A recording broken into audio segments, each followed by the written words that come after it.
keen interest in single parents, and as a single mother, I personally have gained from what she has done to help single parents.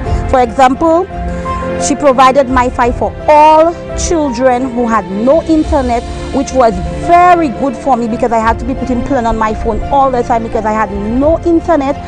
So my child could have done her schoolwork and make me proud and be an A+ student. I am staying with Auntie Gail.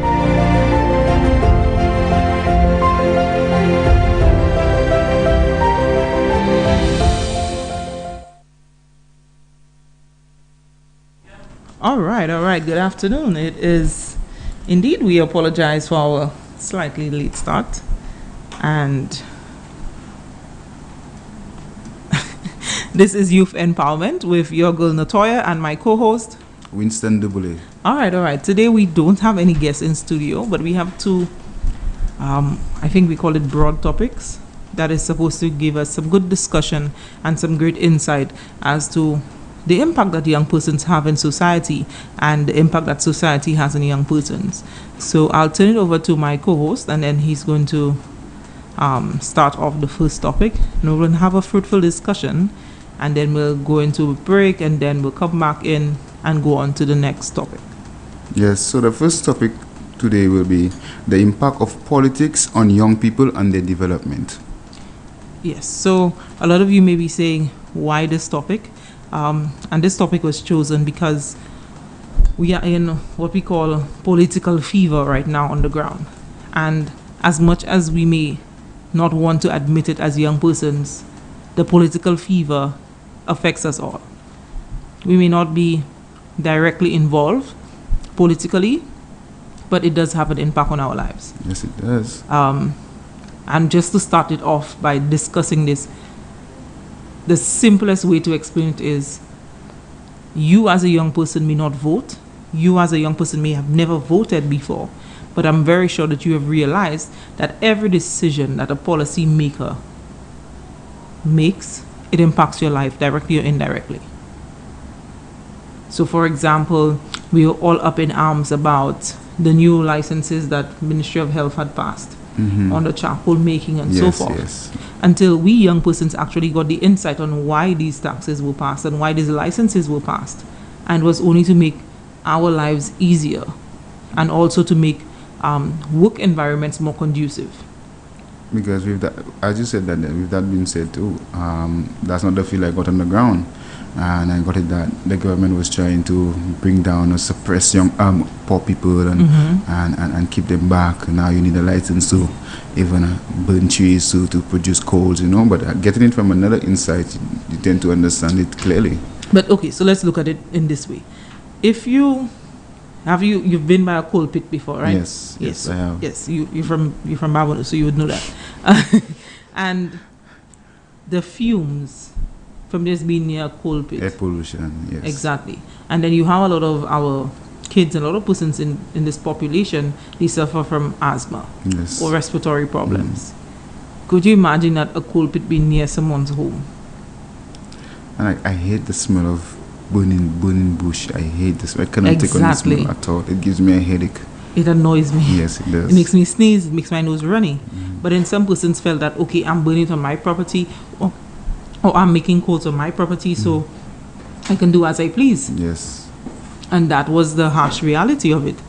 So those different licenses being put in place was able to make environments more conducive for persons to live residentially, and for persons to be able to make their earnings on a commercial standpoint. So for example, when we said about making fat from chicken, so you're making the oil from the chicken fat. They said that? Yes, it's actually one of the things on the list.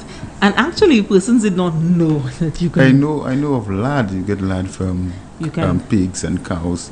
You didn't know that the chicken fat, you can get oil out of it? Especially when I clean my backs, yes, I see all that oil. Like grease. Yes, so they burn it out? And when you stew that, you don't even have to add oil. Exactly, so you burn it out, like you reduce it in the pot. And I know from my mom's, when they were growing up, and even from friends that are much older than me, they told me that They used to use it as the oil for the skin. Wow. Chicken fat. Yes. So, oh my lord. So the smell now, the scent, it No, don't smell bad? no, it doesn't. But I have that's, done- I've done it that's a before. long time ago. I have done it That's a before. long time ago, Yes, right? but I also have experimented in trying to get it done. But Because- remember, long time ago, people didn't used to use the extra virgin coconut oil. They used to use Exactly. the burnt one. Exactly. It just have a little scent. Mm-hmm. So people don't really care about that, no? Okay. Really? That's what you're trying to say That's what now? I'm trying to say. Nah, I Yeah. don't think so. But yeah, in those various licensing, for example, canning. We don't have much canning being done in St. Lucia, but it is actually a process that I think that should excite young persons by taking maybe fish. You can take the fish or the chicken. So, for example, I know we enjoy this thing we call mackerel or sardines in the tin. Mm-hmm. Easy, convenient. Yeah, that's What true. about us making it locally? And not just mackerel or sardines, you can do fruits. Yeah. You can do other fruits, yes. So this in other words can, so we're looking at this can push the fishing part of it, this can push the poultry part of it, and also agriculture. Yeah, and agro-processing falls under agriculture. Exactly, So, that's manufacturing. yeah. So you're getting the coconut because you can infuse it with coconut oil, you can infuse it with whatever oil that you choose to make, and then you have those. So for example, the persons who are supplying with bottles and so forth, that will create a revenue stream for them, but will also create a revenue stream for the person creating the product. And the labels as well, because not the same person who creates the product, actually Exactly. the one who prints the label. Exactly. And there's a graphic designer who's actually doing the graphics for your logo Exactly. to put on a label sticker, you know, So either way that we look at it, politics does impact our lives. every single day. For example, if you have a mechanic shop right next to your home, could you imagine the fumes? And on that too, politicians can actually waive a certain custom fees. For example, you get concession on certain things Yes. that you order. So when it comes to custom and ordering now, politicians, cabinet of ministers can, hey, you know what, COVID time, people are stressful right now, let's waive the bill and let's, you know. Yeah, but not only that, I think they did have that process before where you sent it, you did your full application, you gave all your necessary information, and then you were contacted by the legal team of CEDU, and then they gave you the process, you supplied them with the documents that was required, and then you were told if your application is approved or what needs to be changed, your application can be approved. So it's like it goes back to us saying again, policies does affect us directly and indirectly. Yes, especially we young people. Yeah. It basically decides if we move or if we stay stagnant. And you tend to get that phobia of young people saying, hey, I don't want to be involved in politics, I don't want to be anything near Victimization. politics. And for that again, victimization. And you know, and it's not just for color. You're not in politics for No. color. You're in politics for For the betterment policies, of your country, you know, for the betterment better- of yourself. Yes, that's why you should join politics and be part of a political organization, you know. Yeah, and I've always said that the more that you stay on the sideline and complain about a problem, you're not actually effecting change. But if you make yourself available to find out what the problem is, you find yourself in the belly of the beast, then you can possibly put solutions on the table. And what I realized is that just my everyday phrase as well. I always tell people that, hey, you stand outside the house, you'll never know what's happening in the house. That's You'll true. never know what's happening in the house. That's People true. will speak, your neighbors will talk, people passing in the community will say, hey, that house is a haunted house, that house is bad, people in the house are very, negative or whatever, they're not dealing with each other good. But you and your family in that house, you'll know how you'll eat, what you'll hustle, Exactly. what you'll do every day, and how you'll sleep every night, So unless you're not part of that house, you will not really know what's happening in the house. And naysayers will say all sorts of things. And what I realize as well, people tend to believe what people say out there. Which basically, okay, so we're swaying away from the topic That's just a true. little bit. That's true. Just a little bit, but it's actually important that we highlight this. Yes. So what I have observed as a young person is that our society is filled with stigma and discrimination. So our society will label you as what they think that you need to be labeled as. Yes, that's what they do. And the majority says that's it and that's it. No, that's what. And sometimes the majority could be wrong. Exactly. And sometimes that's not even the majority, Sometimes the 100 people making noise, as opposed to Yeah, but it sounds 100,000 people. Yeah, but it sounds like 100,000. Imagine if there's 100 people from that 100,000 people, Mm-hmm. right? And I would say 90 something thousand people just silent. Mm-hmm. But the method that you're hearing 100 people shouting, people tend to believe that 100 people because the others are silent. So, for example, so you brought up those figures. Let's go back. Let's go into figures. So we're discussing the fact of politics' impact Yes. on young persons and their development. Yes. Let's go into figures. We have about 162,000 registered voters, Yes. right? Mm-hmm. Yet at the end of an election count, over 60 plus thousand persons never voted. Wow.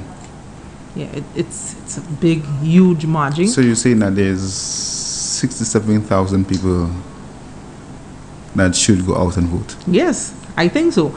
And it's not I think so, I know so, because persons don't realize the power that they have. You decide what you want. But if you tell me you're going to sit on the sideline and say, oh, I don't have guy in these fellas, all politicians are the same, all politicians lie, all politicians do this and all politicians do that, you basically creating that mindset in your mind. But you're not realizing that even if you sit down and you don't vote, and even if you go out and vote, the same policies that they implement will affect you directly or indirectly. So, for example, let's go to the hospitality industry, tourism, right? So, in the peak of COVID, they would say, hey, shut down the country and whatever. And I would say, no, don't shut down the country. Now, okay, shut down the country, you get maybe about $500 a month, where he used to make like $3,000 a month, and the ports were still open to order stuff, and somebody order stuff on a regular. So that $500 cannot pay your bills, cannot I like you feed brought. I'm cannot happy feed you brought up you that. know, you cannot order the stuff you used to order anymore. So it's delaying your development, on your progress. So now you're working right now. The taxi driver is working. Those people who actually create stuff for tourists, they actually still working. They're making something much more than that $500 that was suggested that people get every month. Yeah, but you see, for example, so let's go into that policy aspect of it. In the peak of COVID, when you had the entire hospitality sector had to be shutting down, Yes. big restaurant owners, persons we respect in society, and they were saying that the government is stifling them as businesses. But then, if we look at it on a larger scale, had we not done that, what would have happened? They would still be down. Exactly. But then you find that, let's dissect tourism for a second. We are all up in roar and all up in arms and saying that the government has focused on tourism, the government has funded tourism, the government has done this in terms of tourism, and ensuring that it's broadened. Let's look at the amount of young photographers that we have. That's true. The amount of young taxi drivers that we have. Yes, and they're freelance, right? The freelancers. Yeah. We have a lot of young caterers. Yes. A lot of persons, event planners. And to cut you short, only today one guy told me that there's restaurants who actually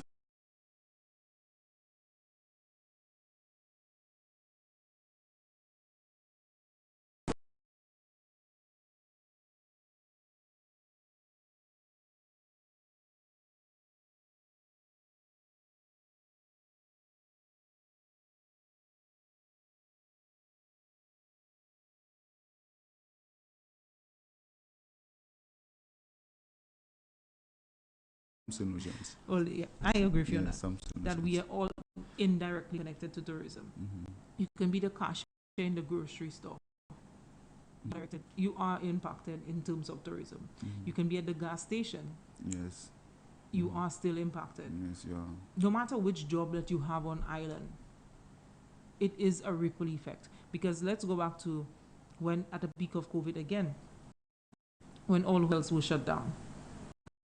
Hotels were shut down. New stream for even the supermarkets had declined, right?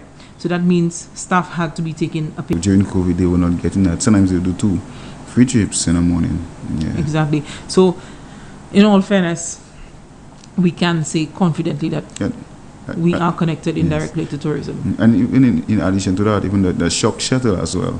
The shop to Babuno shuttle every 11 o'clock in the night. Yes. Every night, you know.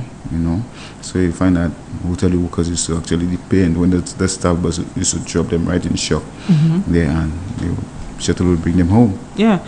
Even I remember my time working on the cruise line industry when we even came into port into St. Lucia, and you find the traffic backing up because these high-end restaurants are mainly in the north of the island. So you working on the cruise line, you tell a guest, oh, these nice restaurants, but guess what? The ship has to leave at a certain time. That's true. So the guests getting stuck in traffic. That too. And then again, you see where policies affects young people as well, and even the country at large. Yeah. So I suppose if we had the port, the cruise ship port in Vieux-Fort, Correct. it could actually ease on the congestion on every single thing. Exactly. You understand? Yeah. So it would probably have even grown our economy yes. by saying, okay, instead of we can only accommodate 5 cruise ships, we can now accommodate 6. Yes. Not even 6, and we have 4. 4 in the south and 4 in the north. Yes. So that would have been a lot more beneficial. Now we're talking about persons, photography, videographers, caterers, all those persons earning some form. And that will also lead to an expansion in the Sulphur Springs, and the Sulphur Foundation will be happy and employ more young people as well. But not only the Sulphur Springs, because let's look at it that way. As much as we know that when tourists visit our shores, that they come in for the Black Sand Beach, they come in for the Diamond Falls, the Botanical Gardens, the Sulphur Springs, they actually come to get an experience. Yes, I think it's something that they're not accustomed to.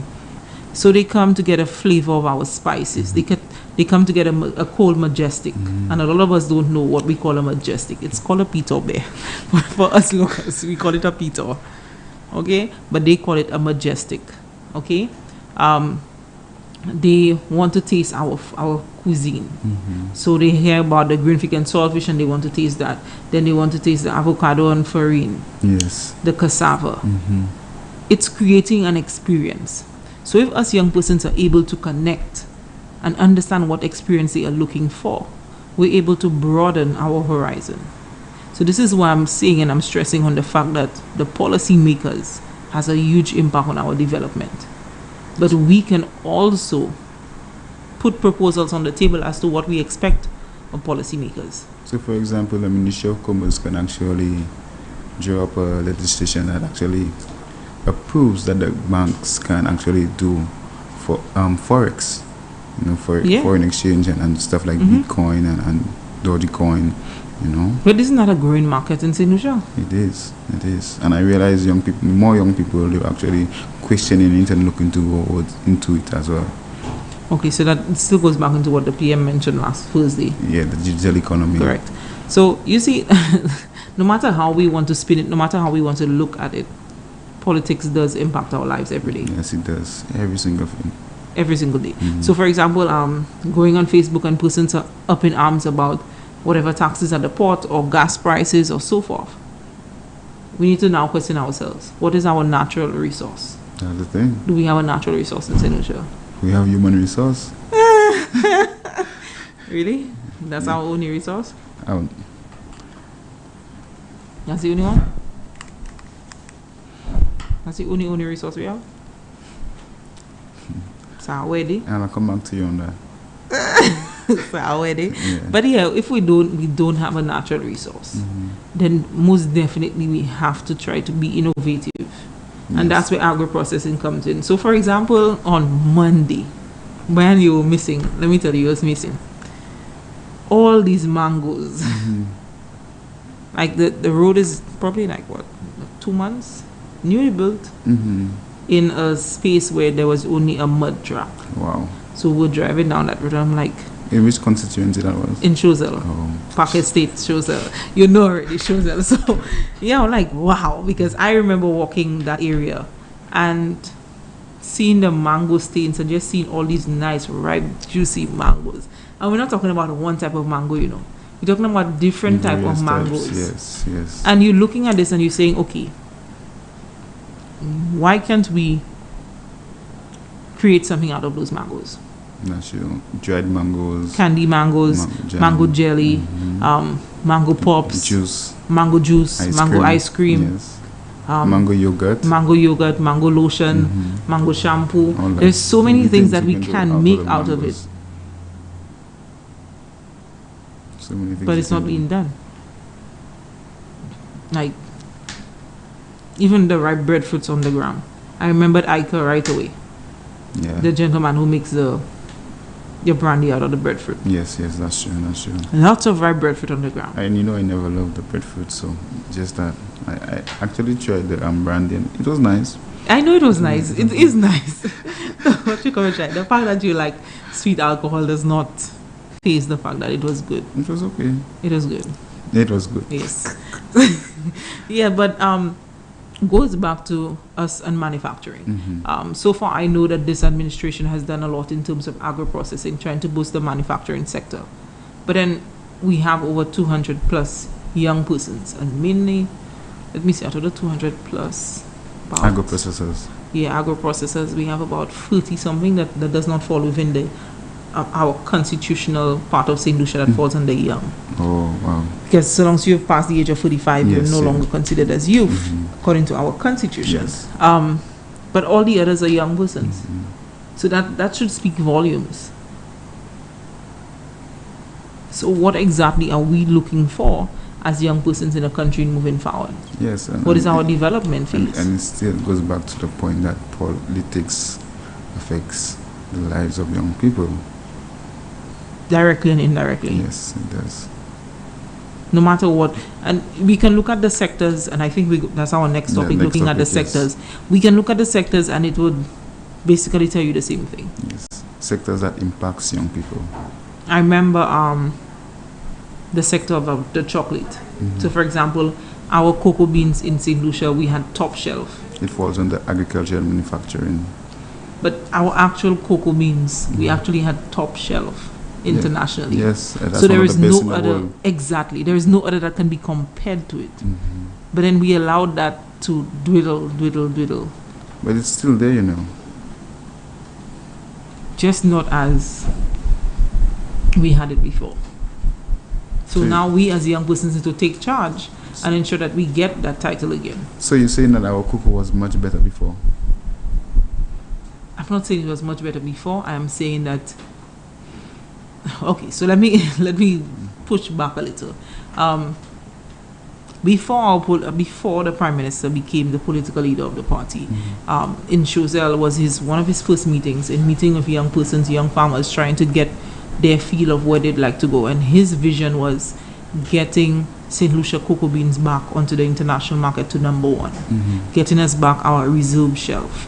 And when he put out the idea of making cocoa butter and cocoa cream and all these different things made out of our natural cocoa, our chocolate, a lot of young persons said to him, "Bossman, that I have no money. Bossman, that taking too much time." You know why? I think because of my fact that it's not a short-term crop.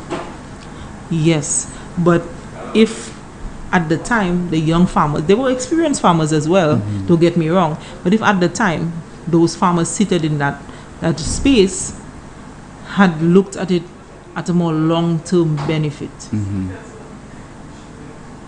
then I really think that we would have. And just look at it, Hotel Chocolat was not even there yet. Wow. So that he basically was outlining what he wanted, and then Hotel Chocolat just came in and did exactly the same thing. So you had a vision way before. Way before. Nice. So could you imagine that St. Lucia had their own manufacturing facility, manufacturing chocolate butter. That's the butter you can spread on bread or anything else. Yes. Then you have the body butters, then you have the natural chocolates from dark all the way to semi-sweet, Yes. right? Then you have the drinks. Yeah. Even the soaps as well. Exactly. All cosmetic stuff made out of our cocoa. And then you have the shavings and all of that. Yeah. Could you have imagined the type of economy we could have out of just that alone? So right now we are trying our best to encourage young people to actually go to propagation within the Ministry of Agriculture, buy cocoa plants, And Not only cocoa. Yes, let's I'm not saying only cocoa, but Yeah. that's the encouragement right now. And Yeah, there are other plants they can go into. Yeah. For example, cherry tomatoes, I realize, has made a huge impact in Yeah, St. Lucia. mangoes as well. Mangoes as well, but then we have so much mangoes wasting around the island. That's true. And the thing what I realize as well is that most people, yes, they do have mango trees that's on their land, but they don't want people to come and pick the mangoes.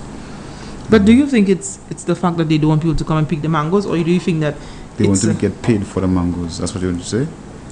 yeah? So you think that it's wrong for them wanting to be paid for it? No, I'm not saying that. I'm not saying it's wrong. But in Babuno, you find out I like that reference. Go ahead. you find that there's some people who have mango trees and they will actually just the neighbors could actually just walk in and pick mangoes. But some other part of the island, no, you can't just walk in and pick out mangoes. But then, okay, so let's look at it in another direction. Did you realize that government has a lot of land, right? Yes, they do. And a lot of the government land has fruit trees on it, right? Yes. So you're telling me if I go on the crown lands and I take the mangoes, would I get arrested? But most time there's someone who's actually having gardens all around these areas and their own farms on the crown land. So even though it's not their mango tree or they did not plant the mango tree, you cannot pick the mangoes. Really? It's already claimed. No, I'm very sorry. The last time I did a road trip, that was a family road trip, we started to pick mangoes like every tree we got. But you don't know how the mangoes came there. I don't know, but the mangoes was the branches were overhanging on the road. So Oh, okay, well. what you want me to do? And you know the best mango, like to me the best mangoes you can find is Julie mangoes. Like from the time I see a Julie mango, it's like what mouth watering. Like I got tired of Julie mangoes. no, I got tired of Julie Nope. mangoes. There is the texture. There's a tree right by my home. I got tired of Julie So you're going to bring me Julie mangoes? I got tired of Julie mangoes. That is not you're not answering the question. You find that rather these days I love mango paw. I'm eating a lot of mango paw these days. I cannot make that comment on air. No comments What's allowed. the English name? I will have pit toilet mango. What? I will, That's the English name? No. I'm actually not the one who gave it that name, but it was me watching a show with two of our well-known announcers on another radio station, and they were discussing. You don't go on the point because you don't get it. They were discussing various types of mango and growing up, and if you had never used a pit toilet, that you had not lived life and so forth. And then this particular person said that you never realize there is one particular mango that always grows where they had a pit toilet or where there's a pit toilet. So they started to call out the mango names, and then they mentioned that mango. No, that's not true. And then he said he's never eaten that mango again. That's not true. That's not true. That's not true. I beg to differ. Let me see. Well, You're trying to we used to have a mango Julie by a pit toilet. Nah, don't try that. Yes. You don't even try that. And it used to be sweet. Don't even Because try I that. think it was serving as a fertilizer for the tree. Yeah. Don't even try. That will not change the perspective you're trying to think of how you can come out from that. I know. Wow. It hurts. Because I do know that I have a mango pop by a pit toilet somewhere as well. Yeah, but anyway, so yeah. But I do think that there's a lot we can make out of the fruits in St. Lucia. Yes. Even the apricot. Have you seen a tree? Well, it's been a while, you know. It's been a while. So if you had come I think people started cutting them down because they had the old saying that you couldn't eat apricot late at night and you couldn't eat it anytime. they had They had a saying. phobia towards apricot trees. But actually, that apricot is one of the top fruits on the international market. Right now, growing up behind where we were running and everywhere, there was it was similar to like a wall, and that was apricot trees alone. Wow. And you literally hear them falling. So they tell you go down in the farm and go and get the apricots. But they would not let us eat it as children. That's what I'm saying. So when we went down to the farm, we'd sit down, eat it, and then walk back up. But if your belly starts hurting, you have to tell them how your belly starts hurting. Yeah, so that the phobia, I don't know why where that came from. I'm not sure. Maybe we might have to ask one of the elders to explain it to us. But then that's actually another fruit that can be utilized. Yes, I know some it can be places dried as well. exactly. It It could can be pickled, dried. pickled. It can be pickled that they can use in fruit cakes. Yes, There's something else that you can candy it. so many things you can do with the apricots. You can jelly it as well. You can turn it into juice. So there are fruits that we have in abundance on island. I see persons going into the whole strawberry planting and so Yeah, I forth. saw that. But then we have so much other fruits Some other already. tropical fruits that we don't actually use into its full. Like even potential. the coconut. Yeah, a lot of us drink coconut water. We eat a lot of jelly. The jelly. But do we realize that there is this guy making cookies out of the hard shell of the coconut? What? Cookies? Cookies. How is that possible? I don't know how it's possible that cookies taste good. Yeah, I'm serious. The hard shell of the coconut? So you know the hard So shell. you that- turn it into a powder? Yeah, but you know the hard shell that we take for us to make fire. Mm-hmm. That's what he uses To make cookies. to make cookies. Right in Bosejo. Well, they'll have to bring me behind the scenes. The hard He shell? makes sea moss flour, Mm-hmm. coconut flour, pumpkin flour, potato flour. But the hard shell of the coconut. Yes. He makes a flour out of that. Yeah. God.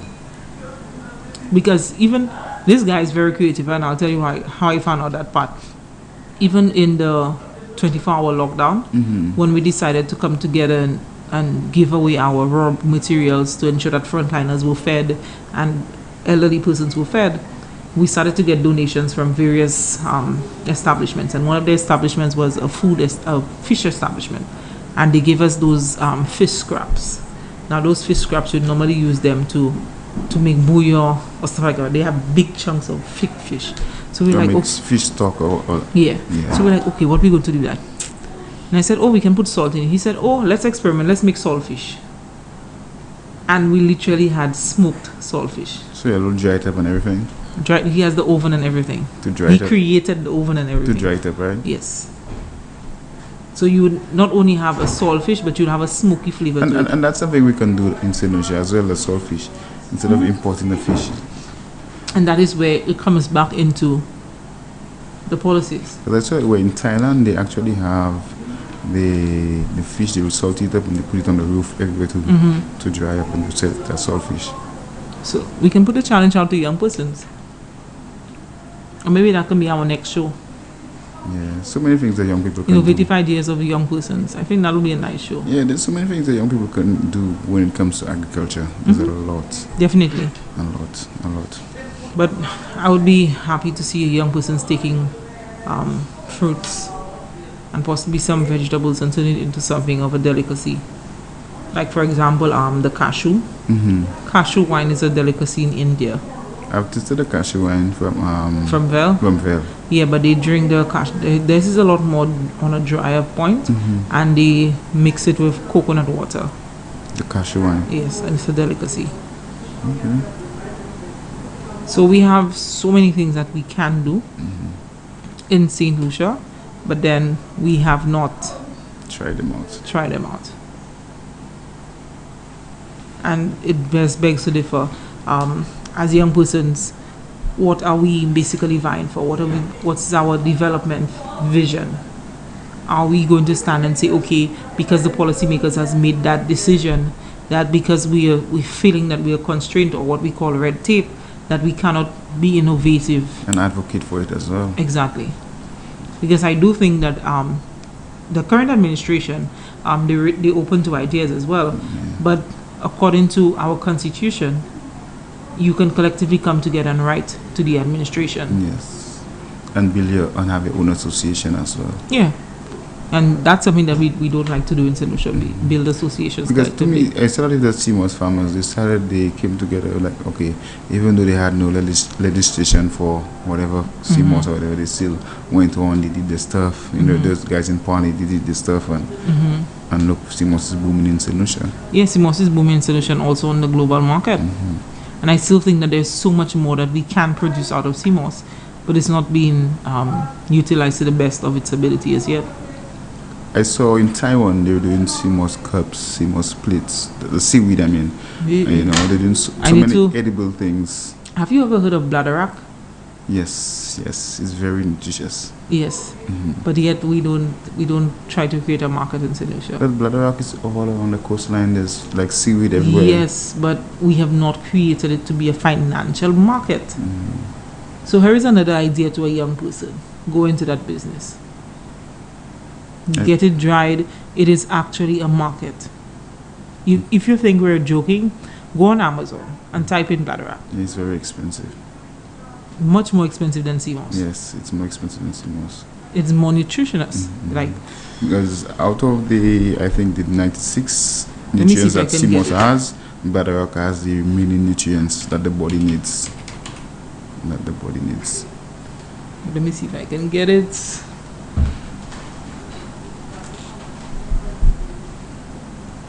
Yeah, we just cannot show it to you all on the screen, but I've got it. Yeah, it is a lot more nutritious than CMOS. It actually has vitamin B12 as well. Yes, but CMOS has 96 minerals. Yes, it does. And bladderwrack has the remaining nutrients that the body needs. Yes, exactly. Yeah. So taking these two supplements, You are vital machine. yeah, and I think it helps with the thyroid as well. So the ladies, y'all here now? Yeah. So if Like, you I'm literally trying to get one part so that I can get the reading to y'all. But give me a second. So if you have that disorder, which is PCOS, right? Right? Yeah, you can actually take bladderwrack. It will help with that as well. It actually lowers stress levels, an imbalance between free radical and antioxidant levels for your body. So instead of taking all those supplements, why not just combine the two? Also into capsules. Yeah. So here is another idea. Yeah. So there's a friend of mine. She's actually doing the CMOS capsules right now, and he's actually selling. Yeah. So yeah, bladderwrack, it helps with weight loss, arthritis, joint pain, fertility, urinary tract infections, thyroid, skin health, and also anti-inflammatory possibilities. Yes. So yes, so bladderwrack is all over our coastline in St. Lucia, and we can use it. We can create the market for it right here and look to export. But there it is a regionally. market right here. There is also the market for bladderwrack has already opened in St. Vincent before the whole catastrophe. But the thing about it, much people don't know about it. Yeah, but people used to come down here from St. Vincent to get it and go back. We're on our coastlines Yes. without. Let me see. Wow. You're going to say something, eh? Yes, but watch out. For example, CMOS. We're marketing CMOS. We're talking about CMOS. Everyone, hey, I need CMOS gel. I need CMOS gel for my face. I need CMOS gel for my smoothies, for my hair. But no one is talking about the bladderwrack. No? No. Well, to be honest, I have not experimented with it much. I've had it before, but I've experimented with the CMOS as much as possible, including making shower gel, making the soaps and so forth, as we call the Botox in the jar. But I've not experimented with the bladderwrack as much. I could tell you bladderwrack looks poisonous to me. Yes, it looks scary. What's your picture there? I researched on it once, Uh-huh. and I took a bucket to my house. I said I would incorporate it with the CMOS to do my soaps, right? And I was like, you know what? See You that? know, yeah. It's an algae. So I was like, you know what? No, I won't do that. I won't use it. It looks poisonous. It looks like it will itch people's skin, you know. And afterwards, I was like, you know what? I will try it out some other time. Yeah, but So I never. So I'm giving you the challenge. Why don't you try it? In the soaps? Yeah. Okay. It's for skin health. One of the health benefits was skin health. So why would something that's beneficial for skin health? And you know why I got it? I got it in Granans, that beach in Mabuno. Yeah, there's a lot all around the coast, lying on the shore. That's bladderwrack right there. Wow. That's interesting, eh? I really wish that a young person would actually take that up. Yeah, and if the CMOS, you can drive the CMOS and turn it into a powder, put it in a capsule, and there's so many other things we can do. If we take the neem, there's neem leaves, neem trees all over the island as well. Beaufort has Oh, neem you mentioned trees. that neem thing again. Imagine I have neem powder home. Mhm. They say to do a pudding. Up to every time I look at the thing, I run in there. Yeah. So you could take the neem leaves, dry it up, turn it into a powder, and right there capsule it. Even if the turmeric as well, capsule turmeric. Be innovative. Put it in a packet, put it in a box, put it in a bottle or Oh. something. Put it in a glass jar and cover it up. Give it a label, seal it, and here you go. Your logo, your barcodes. Yeah, that's a and nice one. in a supermarket. Also, so many things you can put in a capsule. Yeah, you can just create it as an antioxidant. And the capsule is so cheap online. Antioxidant line, Yeah. and that person just bottle and manufacture all these stuff. Yes. Yeah. You know what I would do? What's that? You get an idea that one time. I will try the turmeric capsules. I will try the turmeric capsules. You just gave somebody the idea. Yeah, guys, use the idea if you can. Use it. Because so many gas stations in St. Lucia, and we need more than one gas station, right? So if you're making capsule turmeric, I can make capsule turmeric as well. And I'll make the neem capsules. Yes, you can try it. It's, for example, you can actually sell maybe about $15. Imagine you go by the market, you buy a pack of these little nylon bags, plastic bags, clear plastic bags for $5, 5 EC, and you make 2 jars or 4 jars out of your capsule and sell each But jar. remember, you have to. Okay, so Sell each jar $15 to $20. yes, but okay, we buy that one packet for $5, right? So when we cost breakdown now, then you get the cost of the The jar. capsules. What's Yeah. the cost of the Oh man, capsule? so cheap. 5 US gives you let's about see. 100 capsules. Let's see. They're We're about giving the breakdown, eh? Amazon right now, guys. We're searching right there for you, and we'll give you the breakdown. Because So that's you're actually in the manufacturing sector right now. So edible, guys. right? Agro processing sector right now. So right now the topic is sectors that impacts young people, and we're actually going hey, in we depth. jumped into the second topic already. Yeah, we actually, but remember we mentioned that. Yeah, right there, capsules. Right there, capsules. Go down, look. Okay, There's so a just pack. now, let me change the delivery thing to the US. Yeah. Let's see what it says. Yeah, so we're actually on manufacturing right now. We started in agriculture. We started in tourism as well.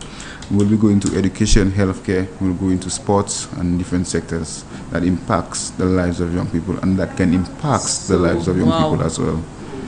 Yeah, Yeah, so you can get 500 capsules. for 10 US. You see? And if you subscribing, so that means if you're going to be buying every month Yeah. or every 2 Or weeks, using Amazon Prime. yes, you get it at $8.99. Yes, it's very cheap. You can get also, there is another one, the gelatin, size 0 at 1,000 for $6.99. Yes. So there's a gelatin, which is I think that's from the pork fat. Yes. And there is organic. You can get from seaweed. Yes, that's sea the first moss, price I and gave. yes. Yeah. So the organic ones are more expensive, and you will get less, about 500. But the gelatin from pork fat, animal fat that is, for 1,000. Yeah, 1,000 capsules you get. Okay, so we're doing the breakdown. Okay, so one jar would have what, 40 capsules? One jar will maybe about 90 capsules. You want to put so much capsules in a jar? Yes, imagine I bought a jar of ashwagandha capsules. Okay. It had That's a- 94. You 90 really get that, eh? 94.65 EC. 94.65 EC. So Okay, imagine. fair enough. Hmm. So we're doing 90. Which one are you taking, the 1,000 or the 500? I'll take You the take thing about the 1,000, but I'll cater for the vegans and the Rastafarians. So let's do the 500. Okay, so we're doing the 500, right? Mm-hmm. And so that's what, $8.99? Mm-hmm. And get the jars Alright. as well. Get the what? The jars. So The glass jars. Because we're actually going organic, so no so plastic that's jars. $24.50 Yeah. for the 500, right? Mm-hmm. And then you said 90. Yes.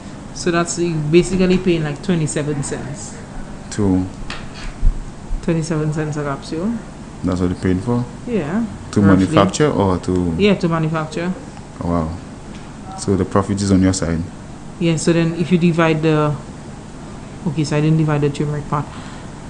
And then the jar. The jar. So let's just roughly look at it as the cost breakdown would be roughly between $6 to $8 to manufacture. Yes. So that means when we're talking about manufacturing, we're talking about getting the raw material, getting the capsule, getting the bottle, processing as well, the labeling, yes, and putting all your direct and indirect costing in there. And that is one thing that our young agro processors need to be mindful of. Whenever you're going to do a cost breakdown, you need to always input your indirect and your direct cost. When I say indirect, I mean water, electricity, rent, labor too. yes, your labor as well. Labor, But labor will be direct cost. Direct cost, you say Yeah. that? Okay. But of course, labor would be a direct cost. How could labor be indirect That's cost? true. That's true. You're right. Oh, ma'am. So you'll pay yourself. Of course, you have to pay yourself. Okay. Because some people don't look at it as. But that for they will pay when I started themselves. my business, I never paid myself. That's what I'm because saying. I look at it as I'm trying to build a brand. I'm trying to build a legacy. And not yourself. And not myself. Mhm. I'll build myself after. After your brand, because your brand is actually you. Exactly. So that's how I look at it. But I would not advise a lot of young persons to look at it that way. Because you need to pay yourself. Because you need stuff. Imagine you're actually self-employed, right? Mhm. You're self-employed and you have a business. Mhm. You won't pay yourself. You need to pay yourself. I wasn't there. You need to pay yourself. Anyway, You should pay yourself. the point of the But matter some people is they actually put some of the monies back into the business. correct.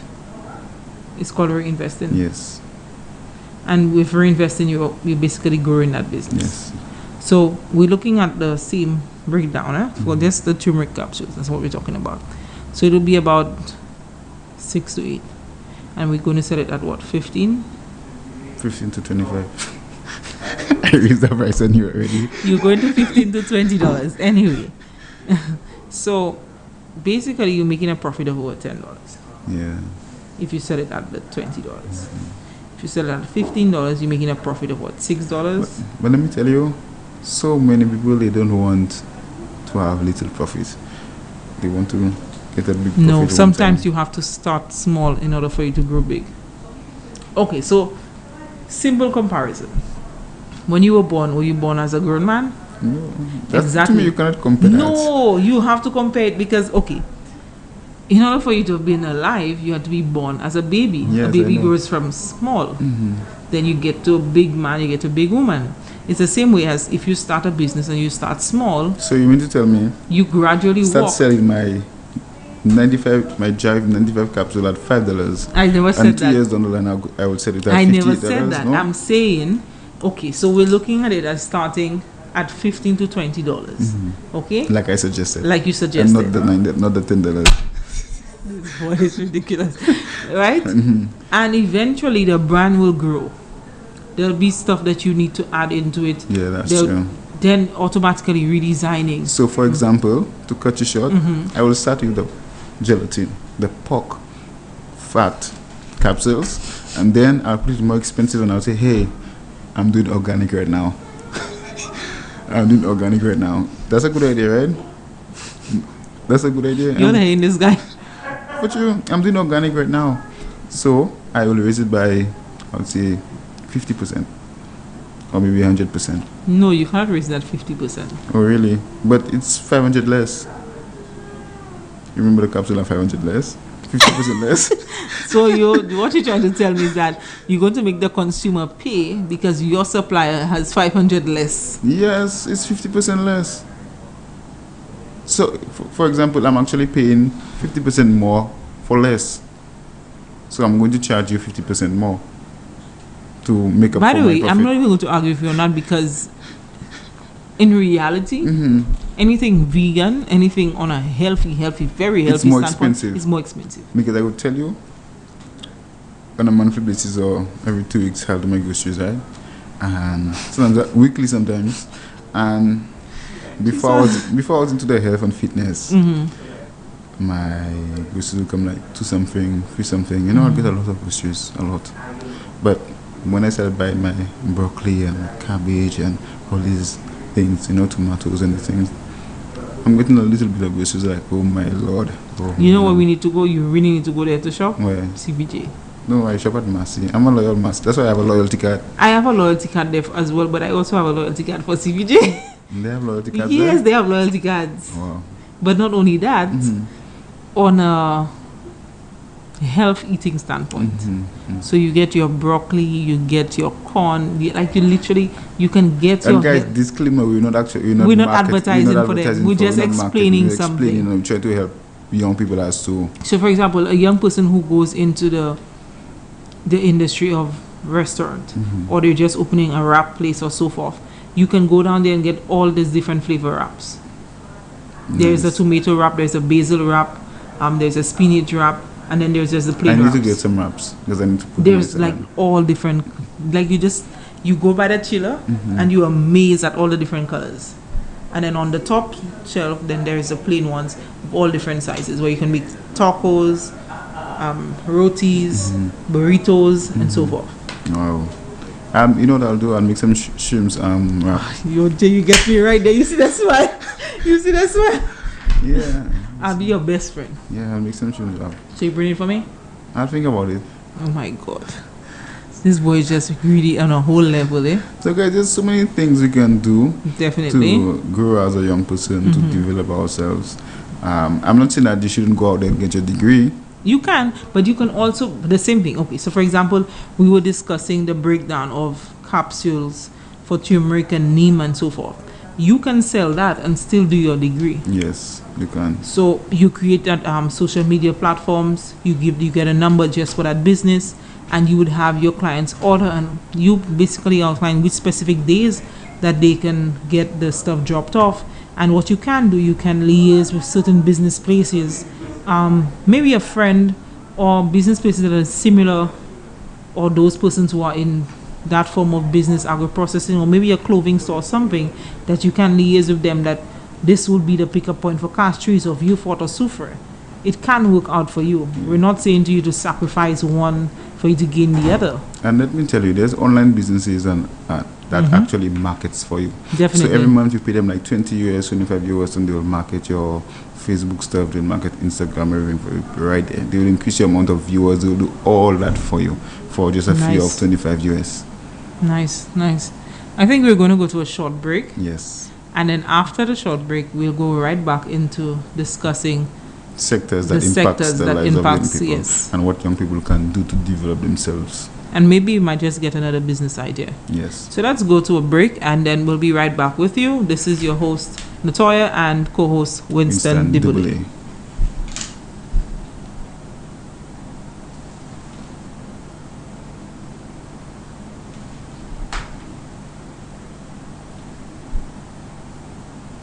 All right, I see we're not going on a break yet. But it's not our fault, eh? So, But yeah, I think since we're still on, we'll further have this discussion until technical team decides to put us on the short break. yes, and like I raised that case about the degree, we're going to the healthcare sector, you know, and I know it impacts the lives of a lot of young people. And Yes. there's so many young health aides and young doctors and young nurses. Yeah, there's both male actually and people female. who graduated after me who were doctors already. Yeah. And when I look at them, I'm like, "Ish, what did I do with myself?" No, remember, everybody has their own path. That's true. But then Everybody has sometimes their you're own like, path. wow. You're an agro processor, youth activist, and you're always on the ground, always helping people out there, just like the doctors actually doing, helping people out there. You know, That's at one that. point in time, I wanted to become a nurse, and my only reasoning, why did you give that facial expression? My only reasoning for wanting to become a nurse is to prick the backside of those persons who were pricking me. That was my only reasoning, to be honest. Yeah, and that's why you find a lot of young people want to become police officers because of the bullies from school. You know, so everybody have their reasons why they wanted to be. Yeah, so I don't think that was actually a good reason. So, and maybe that's why I got him to say, you know what? No, we don't want her as a nurse. Actually, I can still go to. Yeah, you can. So don't even say Because that. even my mom at her age, she went to school and right now she's an assistant nurse. Exactly. Yeah, she's an assistant nurse and she got her certificate and that's everything. like And she's in Senegal now, but she's looking to go back to the US that's to too much complete work for me. another course. That's you too much know? work. Yeah, That's too much at work. that age. No, I love the kitchen too much. I love experimenting in terms of food. So, you know what? If you had joined us on Monday, you would have had, how do I describe it? Create, like 2 o'clock in the morning, no sleep. Mm-hmm. There's 1 Guinness in my fridge. Mm-hmm. There is chicken I had to bake, but I forgot. I'm like, okay, I got up, I poured half of the Guinness in the pan, I add my little You do spices. this thing, so I always add some form of alcohol in my food. No, but then you know not. I put the chicken to boil in the Guinness. Like pre-cook it. I'm like, okay, I need to think of another way to excite it. Then I add some strawberry liquor, so it has a nice cherry, but the smoky flavor. And a sweet kind of taste as well. And I pour it in the Pyrex. I covered and I baked it. Let me tell you. At 2 o'clock in the morning. I literally stood by the oven until it was done. 2 o'clock in the morning, you're cooking? At 2 o'clock in the morning. I had no sleep. I was just experimenting. Wow. Let me tell you, Sunday, Father's Day, I killed and cooked 15 crabs. I am not your friend. I just 15 remember crabs, that you owing me. Where's my I- crabs? I said, I stewed the crab, I boiled it first, and then I cooked it with different seasoning and stuff like that, and then I stewed it with sugar and had some sweet crabs. And everybody's like, oh, wow, that's perfect. Where's my Lovely. crabs? You know, maybe a next session. This boy is, I'm and you know what obsessed. the worst part is? He trying to make sure I see the video. Yeah, I send it to everyone. It was on my status. Another thing I normally do as well, if I get sugar cane, when you're barbecuing chicken, you put the sugar cane in the fire. It turns the chicken kind of red and you get a different kind of taste, kind of sweet, kind of reddish chicken. It tastes very good. As you say that, when we go on our adventure on the farm, I have no idea. we're supposed to be doing a sleepover on the farm. Yes, just But then eating. Look, they had a story what night was that they say they have snakes in there. Well, there's snakes everywhere. Yes, you know, but everywhere, you know. we still There's going. snakes mostly everywhere. Babylon has snakes, but mostly boas. So we're still boas. going. Yeah, we can. We can. I will just have to go to the Department of Forestry to get some suits. Snake suits. So Yes. okay, so we're doing snake suits. Okay, Yes, all right. yes. But yeah, I definitely look forward to that. I think that we probably need to go to Miku South. There's actually a really nice river. There's also a, what do you call it, a Siwo, something like that. The I thing can't- about it, when you do in these excursions, we need to go very early. Very early. You need to reach there around 9 o'clock. You set up your stuff, you know. Who is responsible for going and get the sticks, going and get the stuff, you know, So you washing tell the me we're pans. going to do a sleepover in the bush, and you want us to get there at 9 o'clock. A sleepover, no, I don't mean we're going and come for that day. Okay, so Now, yes. In the bush. yes, in the bush. We're going there for the day. Early morning, we reach there with our pans, our pots, chicken, it could be chicken, it could be pork, beef, and don't forget my shrimps and my crab. We could go there early. Have something nice. All right, okay, fair enough. You know what? Let's go to our short break, and then we will get back to this discussion because you're already bowing out of the camping.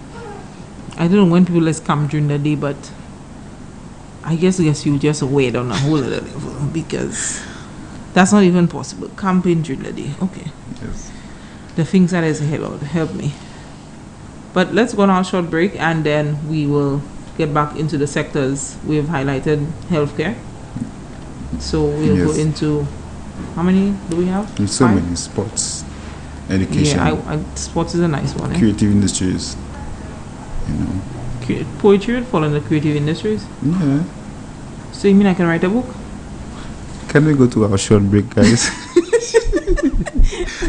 Okay, technical staff is not helping you right now. They're literally not helping you. You see that? So can you answer the question? So they're actually putting me on blast. They're putting me under the bus right now.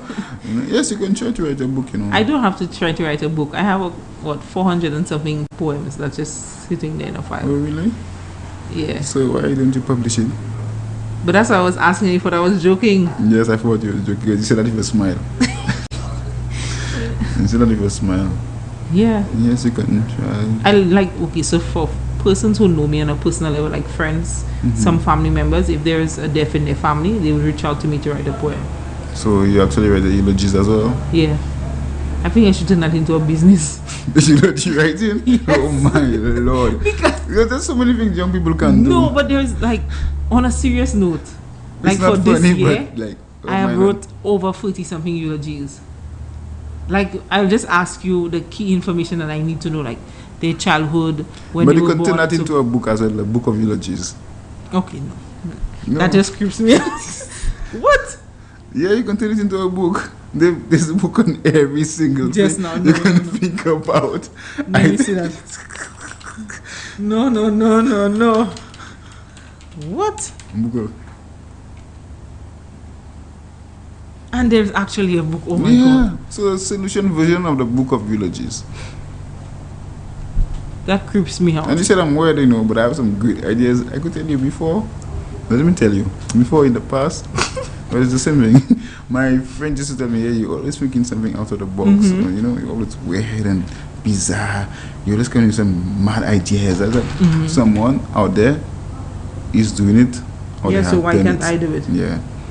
So, Alright, but yeah, I think I'll turn it into the book. yeah. You can If do my editor is listening to me now, he'd probably be rolling his eyes because that book was supposed to have been published like 10 years ago. Yeah, so let's try that.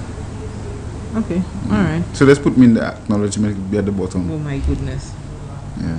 I'll put a big picture of you at the back. So let's Deal? Yeah. Okay, alright. Alright, so a young person just messaged and told us to stop laughing. So we're sorry, but we're actually the freestyle type on air, and we like to keep it jovial and ensuring that our true personality reflects in the show. But our first topic for the start of the show was how politics impacts the life of young persons and their development. And for us going into the key details, what we have realized is that politics and policies do affect us as young persons, and we do have that choice on, do we actually get involved in politics, or do we actually cast our vote, which is our democratic right, or do we just stay on the sidelines and say, oh, I'm not involved in politics, so I don't want to get involved in politics, all these guys are the same, and so forth, when we can actually effect the change that we would like to, where we can actually sit down with those policymakers and say, okay, hey, this is how we are impacted directly and indirectly, and this is what we need from you in order for us to develop ourselves as young persons and create a positive impact into society. So this is part of what our discussion was about in the first part, and and then we're going to go into the sectors that is impacted by youth. So we're going to go on our short break now. Technical staff has just let me know that we can go on break. And then we're going to come back in and have a short discussion for about 45 minutes. Have a few more laughs. So I'm sorry for you messaging and saying stop laughing. But we kind of are the jovial type to always be laughing. So yeah, we're going to go on our short break now. And then we'll get right back to you. To be honest, I must say that this rep has truly represented her constituency. Of all the representation I've got in Micoud North, I must say that's the one who has really executed what she promised. Gail Rigobert promised schools for better education. She promised new roads. She promised better healthcare facilities. And under her leadership, we got the re-establishment of, like, the renovation of the health center. We also got new roads to the school where it is easier accessible in case of emergencies. We have an entrance and an exit at this time, which I find is very important. Also, the rep has a very keen interest in single parents, and as a single mother, I personally have gained from what she has done to help single parents. For example, she provided MiFi for all children who had no internet, which was very good for me because I had to be putting plan on my phone all the time because I had no internet. So my child could have done her schoolwork and make me proud and be an A+ student. I am staying with Auntie Gill.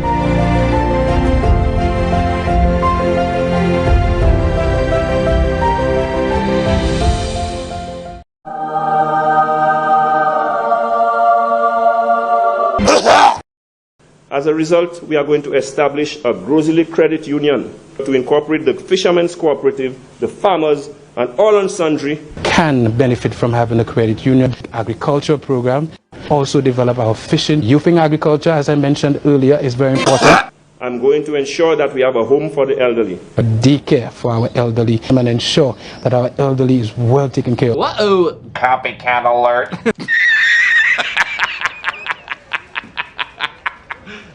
You serious? No, let's keep working. Let's keep moving. Je remercie M. Ezekiel Joseph pour tout ça qu'il a fait en communauté.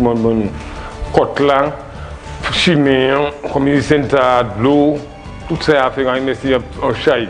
Even si je ne travaille pas, je vais poser ça. Je remercie un peu pour ça.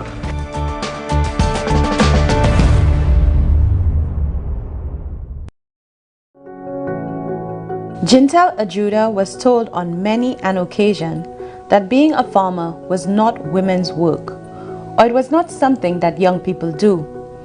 A graduate in business and finance, Jintel found herself longing for more than working just a 9-to-5 in the office.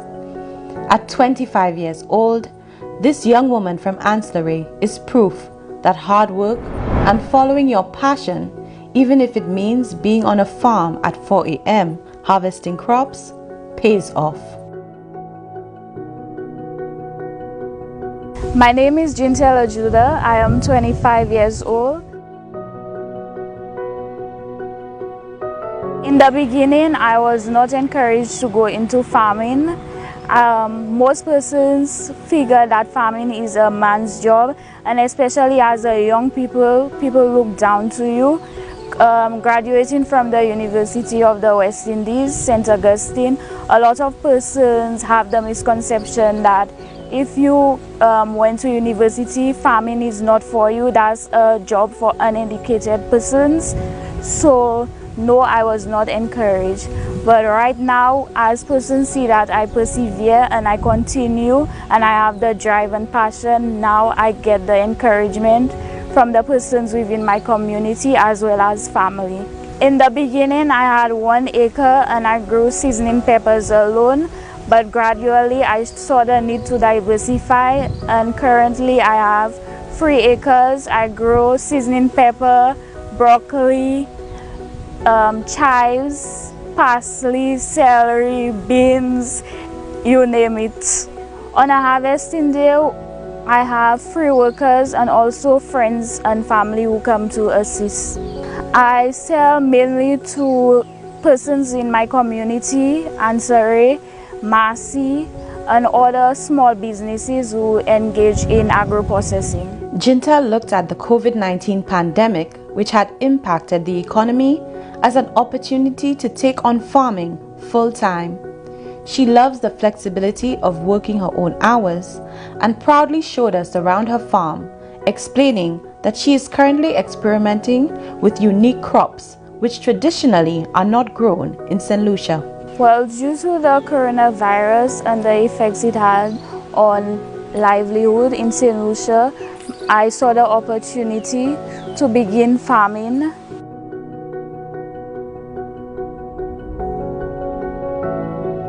The differences from working in an office environment and farming, it gives you the opportunity to be your own boss. It also gives you the peace of mind that you can be on your farm planting and enjoying what you do compared to being seated in an office. My interest in farming came from growing up with my father, who is a farmer, seeing how peaceful it was for him and all the benefits that you could have gained from farming. This young, inspiring woman from Ancillary has also been chosen to be part of St. Lucia's 7-crop program, and her farm will be used to test several varieties of bell peppers. I am very grateful for the opportunity provided by the Taiwanese government. as they have provided me with the technical support as well as advice from Mr. Wilson and Donovan as well as David Chen. Jintel is thankful to her family and the government of St. Lucia for all the help she has received. I am also very grateful for the Ministry of Agriculture for all the subsidies which they have provided me and as a young farmer, and I am greatly thankful for the opportunity to be able to gain fertilizer, potting soil, as well as plastic mulch as a subsidized price. I believe that this is a good initiative which encourages me as a farmer. And now, this young woman is encouraging other young people to take an interest in agriculture. Well, my best advice to persons who are looking to go into farming is that you should go ahead and do so. There are many benefits to farming, and that you should not listen to persons' misconceptions. If there is a passion or drive for it, you should go to do so. Of course, Jintel was letting out no secrets on how her new passion really pays off, but her smile says it all. Yes, you can make a good living from farming, and I can testify to this. In the future, I hope to be able to take my products from the farm and engage in agro-processing as well as create more jobs for the community.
Shall you come and play with us, sir? No, I don't want to play. Why? You know my uncle died and I can't even go to the funeral. I just don't want to play. But DVD, I was luck. DVD have it on TV and online. You can even watch it on your phone. That's true. Let's go and watch it now. In keeping with the social distancing of COVID-19, GVD TV channel 115 has now added television broadcast to its online coverage of funerals. COVID-19 is not a friend, it's not a citizen, and it's definitely not a family member. Call GVD TV at 726-9914 or 722-6542 to make arrangements for funeral services online and television viewing from the church to the cemetery.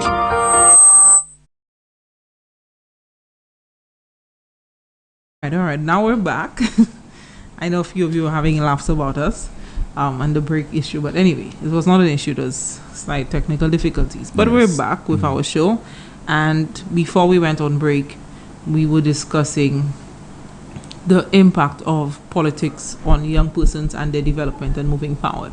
And we did go into detail as to how all of us are directly and indirectly involved with the policy making of our country and how we develop and how we move forward. Now we are going to go into the second part of our discussion, where it goes into the different sectors. Yes, different sectors. That very youth oriented and is involved with youth development and youth moving forward. So let's go into that now. So right now we'll start in the healthcare sector. Okay. Yes. So healthcare sector, we have a lot of young nurses, we have a lot of young doctors, we have persons who are currently going through, I know this government created what we call a nurse aid course at Sir Arthur Lewis Community College. So that in itself is a way of creating other opportunities for young persons to go into that healthcare sector. So that basically means more youth jobs. Yeah, young people will be working. If young persons actually want to go into the healthcare sector. We have a lot of young doctors, pharmacists. Yes. Quite a lot. Yeah. You can even get your pharmacist degree on Penn Foster College online. Wow. Yeah, that has always been a school that if you go, where is that location? That's Marcy, not Marcy, MNC, at the mall in Rodney Bay. When you go to the pharmacist there, you see the Penn Foster certification accreditation. It's on the wall right so there. So they actually accept yes. it? Yes, you bring your certificate to Ministry of Education and you get it stamped and certified, yes. It'll take a process of 3 days, but you can get it there. So long as it is recognized by the government of St. Lucia, then yes, you can get it. So you can actually look for a job at pharmacies like MNC and definitely Marcy as well. Definitely. So there is opportunity for growth within the healthcare sector. I know a lot of us have feel and we have been bombarded with so much information that our healthcare sector has been failing us as St. Lucians. But what I feel is that if we have put ourselves out there in order for us to better our healthcare sector, we can definitely make a difference. I'm not sure if you have anything else to add on to that. And we don't have to wait on, I would say, government all the time. Depend on government. Definitely. We can make the difference as well. Definitely. It starts with us. And when you say St. Lucia, it's not a country's name. It is the people. It's the people. Because when people come to the shores of St. Lucia, they don't come to experience the country. They come to experience our heritage, our culture. What are we about? And they will say that people are St. Lucia. Yes. So, for example, I don't know if you remember the time when these two tourists was walking on the street right next to Bank of St. Lucia. They had no mask. And then they were chastised and they were bombarded. Yes. And they came to St. Lucia for a 14-day stay and they only stayed 3 days. And then they wrote this horrible review. Wow. And a lot of us young persons felt that we were being bashed. But in a point, yes, they were breaking the laws. On another point, some of us felt that it could have been handled better. Because apart from that video being put on social media, a lot of persons bash them as well. Instead of basically if I'm more thinking that if they were stopped and asked the necessary questions, that a lot more information could have been given. And I have found myself in situations where I've had to stop non-nationals and say, okay, where is your face mask? You're not supposed to be walking on the street with no face mask. So some of them want to mingle, come in the local areas with no face mask. That is unacceptable. So it's not a factor of just approaching them kindly. Correct. Diplomatically. Yeah. And saying, hey, where's your face mask? Why are you not wearing face mask? And that's it. Definitely. And no matter how we try to stay away from it, indirectly we're all connected to tourism. Yes. Because, for example, if each and every non-national who comes to the shores of St. Lucia, we treat them badly or they're robbed or some form of injustice is done to them, it basically hinders our growth as St. Lucia. And even if the banks as well, they need to come to change their currency, foreign exchange. Correct. And that actually brings, I would say, the banks actually charge them. And it brings a certain type of revenue to the banks. Yes. So the next one on our list would be education. Yes. That's a big one. Because in order for you to grow as a person, in order for you to develop as a person, you start with some form of education. Yes. You are taught, even if I know persons who had never entered a classroom, but they're beyond intelligent. I know a lot of people like that, especially from my community. Exactly. They have been taught some form of education. You have had to have some form of education. So no matter how we look at it, education is a vital part of our society and our development as a country. There is a lot to discuss on that specific topic. It's very broad. too broad. And we as young persons need to be mindful of how we approach this. Yeah. Education on a point where they don't necessarily mean that you have to sit in a classroom and attain a certificate or degree. Exactly. Because I've always said that I would rather be street smart than book smart. When you're street smart, let me tell you, when you're street smart, you're not able to be fooled as quickly as when you book smart. You think on a more logical standpoint, I would say. Exactly. And not only that, you're able to look at a specific situation and come with alternative points, rather than just look at that situation and say, okay, I was taught black and white. Because sometimes it's not always black and white. Because right now I realize what the school systems teaches us right now is that you practice or you study just to answer a certain type of question, and that's what the school does, you know. But they don't teach you to think critically. They don't teach you to invest. They don't teach you to become entrepreneurs or how to survive in this everyday life. Yeah, and that's where street smart comes in. And as much as some of us may ridicule persons who are on the streets in terms of the block, or some of their parents are on the streets gambling and so forth, we need to be mindful that when you have those street tactics, sometimes the person, and that has happened so many times in our society, the person with the biggest degree sometimes has to go to that person who has the street smart in order to physically do something for them. I think some of the street smart people, they're more technical as well. Yes, technically savvy, yes. Yes. Because you see that you teach yourself. So for example, it took me a week to learn how to crochet for YouTube. Whereas you'd have to go to a class and sit down for a couple of months and read about it. Exactly. Read about people's stories. I don't have time for that. I'm sorry. Crochet. I don't have time for that. And what the needle looks like, what the cloth is, and that's too much time. In a time that it would take me to read somebody's story about why can't I get it in an audio form, right? And that time that it would have taken me to sit down and do that course, I could be learning how to do something else. So for example, my grandparents ensured that each and every grandchild knew more than one trade. So almost all grandchildren know how to do tiling. We know how to do some part of masonry, carpentry. Because they always told you, ou pa besoin fin l'école, mais at least ou sa fon bay call. But in this modern age you live in there, you need to show a form of certificate. You need to have some certificates. Not all. Not all. You can Not all. I would say you get some jobs on the streets or whatever. Some people give some jobs. You can maybe work for a contractor that is certified. But you can also get undergraduate certificates. Yeah, that too. There is avenues. But some jobs you'll apply for and they will say, hey, I need to see your resume, I need to see what you have done. Do you have certificate? Even though you can do the work, some people will not accept you, you know. Yes, but that's what I'm saying. There are opportunities online, and that's where we go digital. There are opportunities online where you can have 10, 12 certificates. You had never graduated from school. You have never even set your foot in a secondary school classroom. But you have so many certificates under your belt that your resume looks better than the person who went to school for 7 years to get that degree. And that's just the harsh reality of it. I'm not saying that I'm persuading persons to move away from getting a degree. I'm saying to those persons out there, young persons who maybe life has been rough on their end, who maybe that their childhood has just not been the conducive environment for them to have completed school.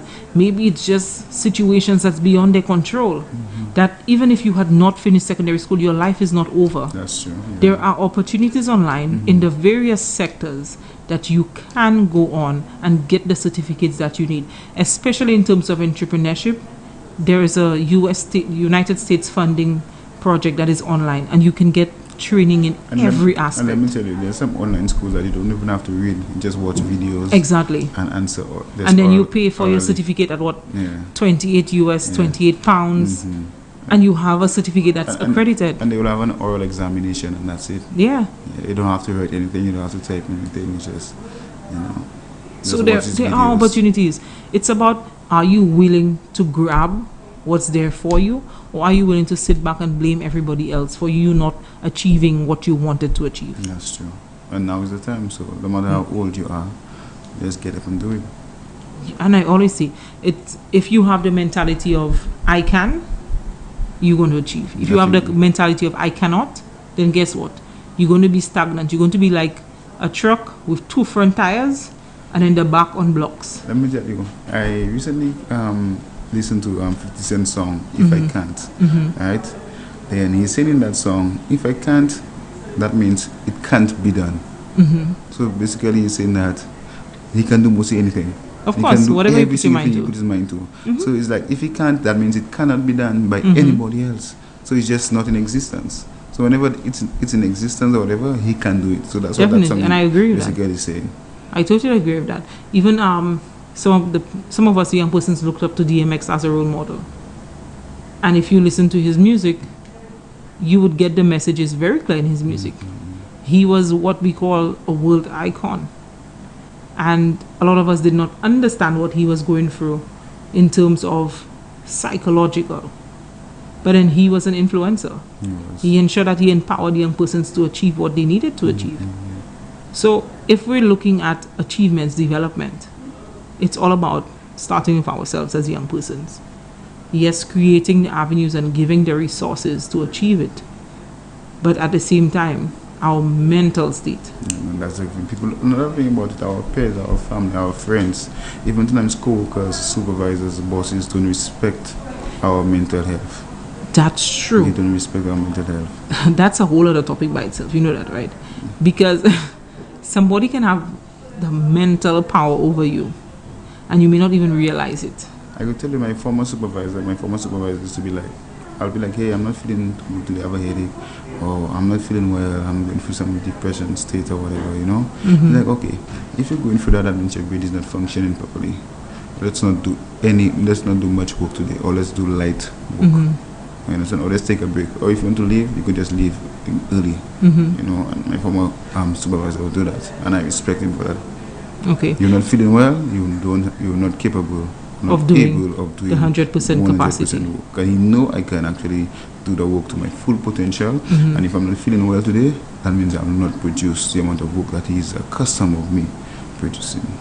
Fair enough. But also, what I can say to that as well is, as much as we may sometimes be grappled at peer pressure and person's opinion are very powerful. So even, I think the first week when I was representing St. Lucia, this gentleman came on and he was giving his life story. And I'm like, oh God, another person giving their life story. And then he said, one person can give you a good compliment and it will stay in your head. Then another person will come and give you a bad compliment and it will stay in your head. 6 persons will come and give you that good compliment and it will not register. True. Because of that one bad comment. Yeah. And I think and all that still falls under education, where you must have that level of emotional intelligence as well. So most people, they lack the amount of emotional intelligence, and with that they actually lack the amount of self-esteem they have as well. So that could actually affect them. True, very true. And you see, and that's, it goes back into, I think they still do family life education in schools? To me, yes, FLH, yeah. I think they still do, and maybe it's something that needs to be incorporated and highlighted, that sometimes persons may critique you, but it doesn't necessarily mean that you have to take that critique and mold yourself into what somebody else thinks of you. It's about what you want to achieve. So if I want to achieve and say I want to have a mega $1 million company, I'm not going to listen to the person who will tell me you cannot never have that. I'm not going to listen to the person who will say, okay, your aspirations are too big. I'm going to listen to the person who will tell me, take small steps. I'm going to listen to the person who's going to tell me, you're going to fail. But guess what? When you fail, stand back up and learn from your mistakes. That's true. It's about being critical of what criticism you take as a young person. It can make or break you. And a lot of persons in society don't realize that. Some of the critics that they give our young persons can make or break them. And that stems back in, let's go back into the education, because we kind of strain away as well. So imagine a young person who's at home, growing up at a very young age. You have that vision for yourself, you know, and your mom is saying, hey, that's not the vision you should have. That makes no sense, or try to undermine you.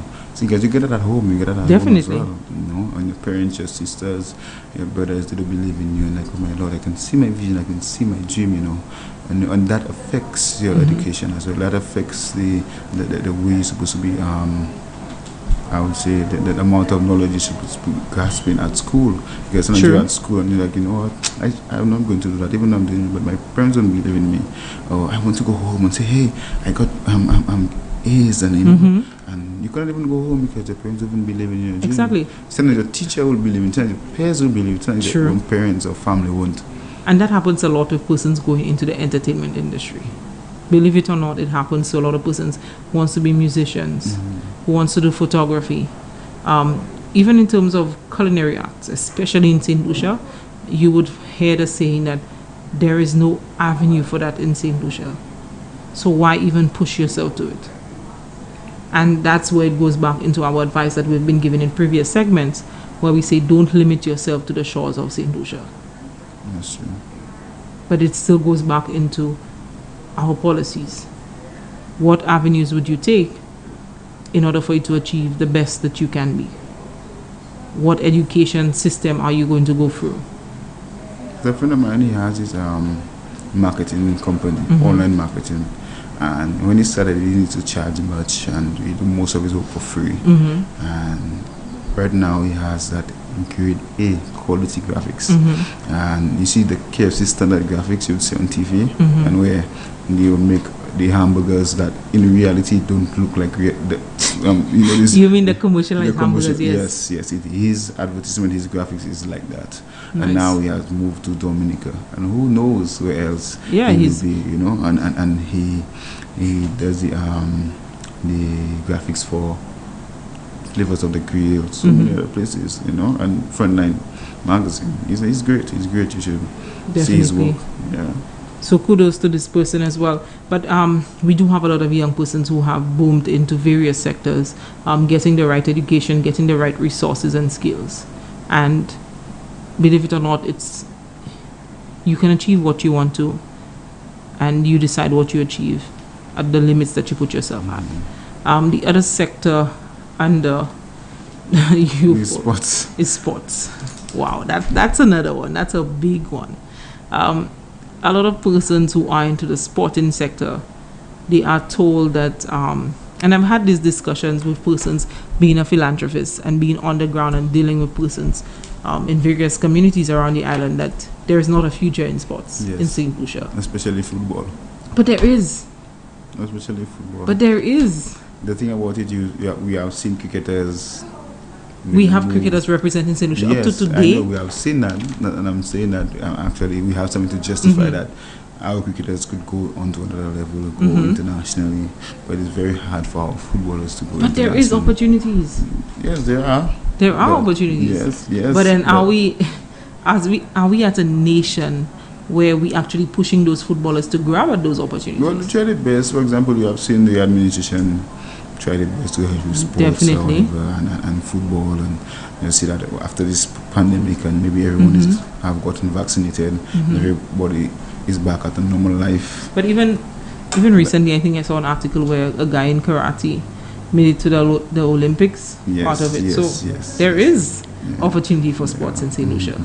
And right now we have international grade football facilities around the island. And let me tell you, when you're on that, like, there's not words to describe it. Even on our way up from Choiseul on Monday, just seeing from the little kids from 2 years all the way to grown gentlemen on that turf, kicking the balls and just screaming and running. It creates that adrenaline and excitement. It's a different feel. Yes. And I think that it's a more durable way of sustaining our fields as well. I think so too. So less mud, no mud. You know that the grass, you don't have to worry about planting grass. You don't have to worry about the grass will die on that field. You know, you don't have to worry about the water as well. You can conserve our water. Exactly. All that too, you know. But I think the next question we need to ask the Minister for Youth and Sports, and hopefully, actually we might be having Minister for Youth and Sports here soon.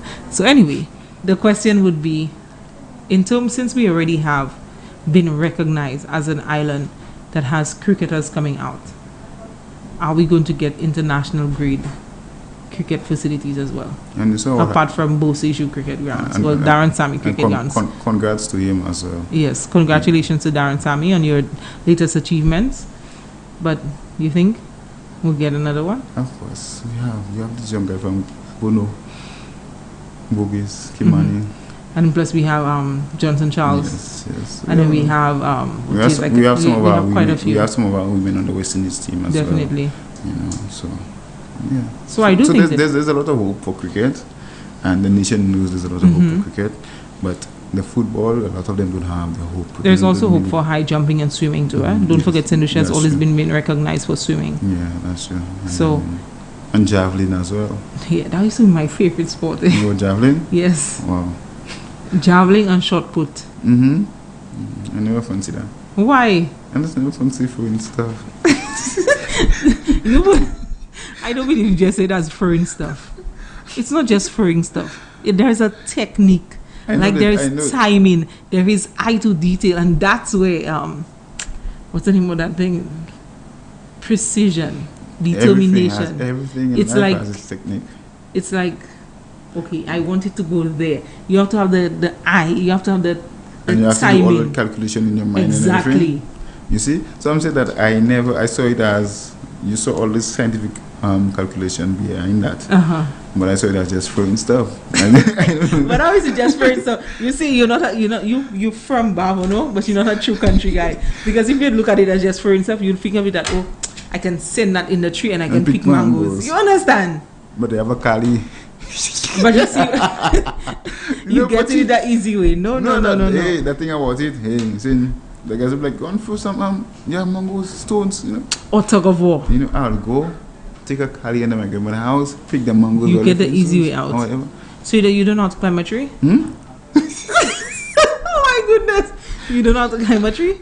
Let's go back to sports. That is for the sports. You don't know how to climb a tree?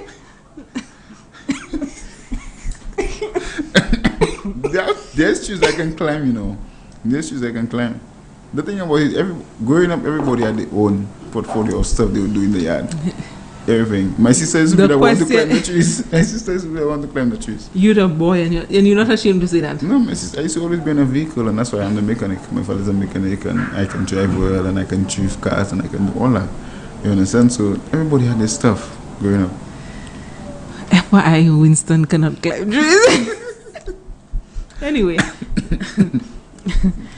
Anyway, in terms of sports, yes. So you're not a fan of tug of war either? Yeah, of course. That is to be one of the best sports as well. We can do all that, go do inter-community sports activities. Boss, we can get a inter-community sports challenge going on. And that's what we can do. That would be not constituent. Okay, you know what we'll start? The various communities in each constituency will compete amongst each other, and the winning team will compete against its constituency. We have constituencies in Ireland that have about 45 communities. Well, the winner, we'll wait for the winner. That will take years. So imagine, all throughout the years, we have sports activities going on. Wow. I kind of like that idea. In terms of, it will probably bring back the spirit of Wuli Laban, all of these things. All during the week we will have activities. But it's light activities. But on weekends, people will come out to sell the music and that actually the vendors will actually sell stuff. Yeah, not only that, you'd probably start to bring back the community spirit. Yes. Okay, that's supposed to be an idea. Boss, you can hear that, of course. And also the barbecue chicken as well. Because before, everywhere used to pass, we used to barbecue chicken at the side of the road. Now, at Bunny, you're not getting barbecue chicken everywhere you pass, eh? That is, growing up, everywhere you pass, we used to sell barbecue chicken. Anyway, so yes, we're going into sports. And I definitely think that youth in St. Lucia, there is opportunity for growth in terms of sports. Inter-community relays, we can do that on the roads, on the newly built roads. Because the rough roads, we could not do that on the rough roads. Well, yeah, that's true. We can also probably do okay, I need to get the correct term for it. But it has to do with the roads, eh? Kart racing. Oh yes. Oh my lord. That's a great idea. You go ahead and write it down. Oh my lord. Kart racing. That would be amazing. Kart racing, guys. The ATV racing as well. Like, let me tell you. Not only the ATV, but you see the low karts. Yeah. But there is opportunity. So as much as they can say people not eating roads, people not doing this, let me tell you, these new roads that are being built around St. Lucia. We moving into sports and we're going into infrastructure, but No, it still falls on the sports side because the racing is still here it kind comes of... into. We're highlighting the fact that the roads are there. So why not create a spot that can deal with those roads? That's true. When the roads are not being high trafficked. Kart racing. And not that too, all that, you know, all that could decrease the amount of crime because people are getting together, more engaged with each other. I'm very sure there is water sports that we can get going. Yes. That water sports that we may have never think that would have come across the shores of St. Lucia, we can integrate that. Let me tell you, Babono, you see, this year is planning stage. Next year, Babono will be doing a lot. All right. I think Babono is some of the most roads, right? Paved, not the concrete, because of paved. You're wrong. No? You're wrong. Where? Miku South. Because of concrete roads. I don't mean concrete roads. I'm talking about paved roads as well. As well? Yes. Paved with asphalt and everything? Yes. Wow. Okay. Nice. Yeah, like, oh my goodness. We have like 5 minutes left of our show, so we cannot even go into that. But yes, in terms of sporting, there is opportunities for growth. I do think that we just have to be innovative. It's the same thing as when we're talking about entrepreneurship. We need to be innovative in creating other avenues in terms of sports. I do know that the U.S. Embassy currently has grant funding available in terms of creating sporting opportunities for young persons. So we can always tap into that opportunity as well. And let me go. Sorry for cutting you short. I'm so excited about the kart racing. Oh my goodness! I'm so excited. What we can do is that go to different organizations, sponsor the money to buy the kart, or sponsor community, sponsor a family, sponsor people. You know, say, hey, that's the Bank of St. Lucia kart, Bank of St. Lucia team, that's a nice Blue idea. Waters team. Hot FM team, DBS team, Sky FM team, Sky FM team, you know, and Northwest team. Beachcomber could come with their stuff, and but you want to know what else can come up with that? What else we can integrate with that? Is creating a regional kart racing competition. That's true. I know that we could have it for not just for independence, but different holidays as well. Exactly. Easter, Christmas. Let me tell you, that's like Summer. A money stream, right? It is. Just come to think of it. Even when I said, you know, these car shows, that's part of sporting. You have these modified cars. If we actually get a top grade car show in St. Lucia. Another too, you know, I say maybe when I'm minister or prime minister one day, I'm just saying. Yeah, I agree with you. I have been running away from that aspect of me being a minister. You know what I want to do? I want to, on a holiday, I want to open up when they finish with the Millennium Highway as well, from Pigeon Island, start point, racing, to cul-de-sac.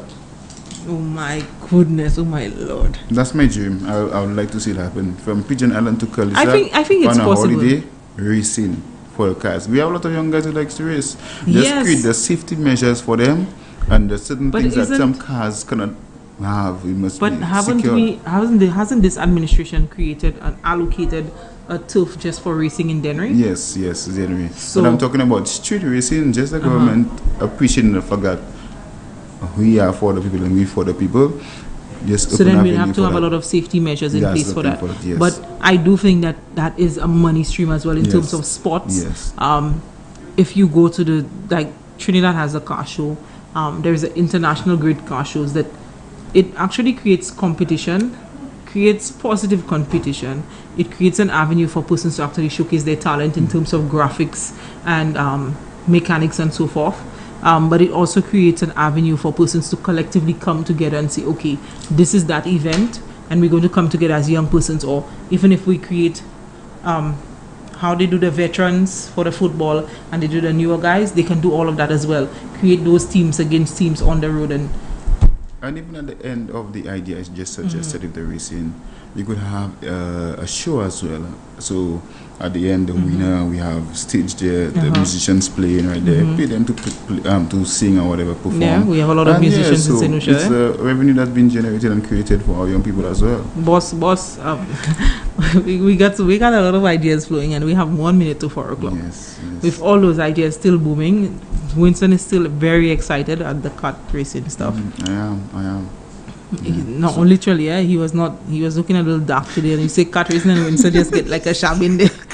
in the seat over there. But yeah, I do think that we have room to grow in terms of sports. Do we have any other sector on the list? Creative industries. Whoa, that's a huge one, eh?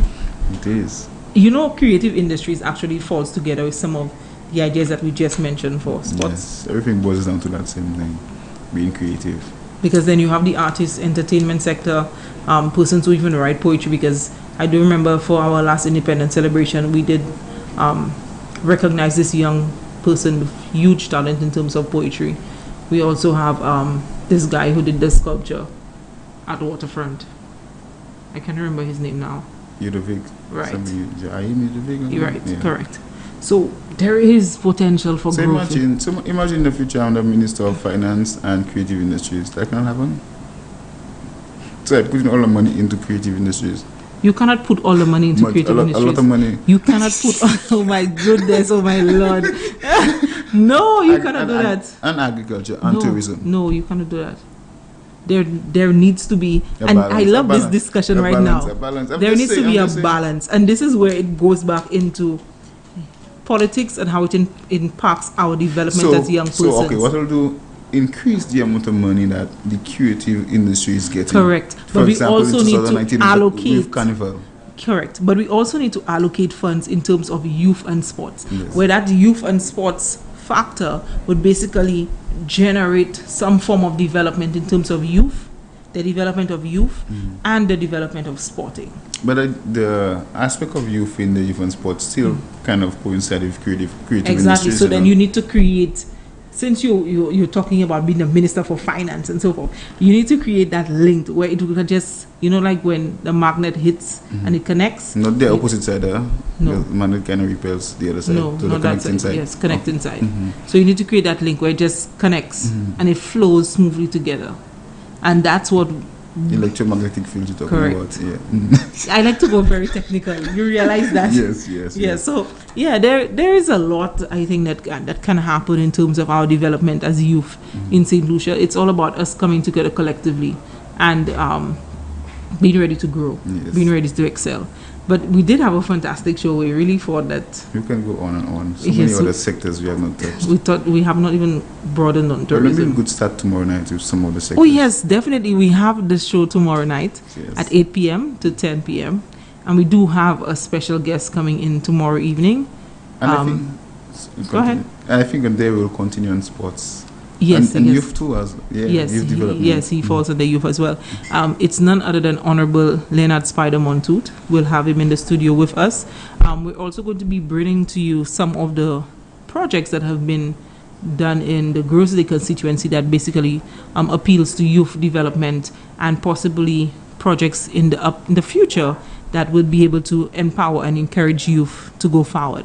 So when we say that this program was Let Me Tell You Youth Empowerment, it was definitely us telling you what is in the pipelines for youth, what has been done for youth, what has been accomplished for young persons of this country, and possible ways for you to create a revenue stream. And what we young people can do ourselves. Exactly. And that is us ensuring that we provide you with all the information that you can possibly need, but also creating it into an atmosphere where it is not laid back, scripted, that you can see our face hurting us. Yes, no, it's free flowing. It's free flowing. Most of the ideas we have not scripted anything. Like nothing is scripted. You also heard a joke about today.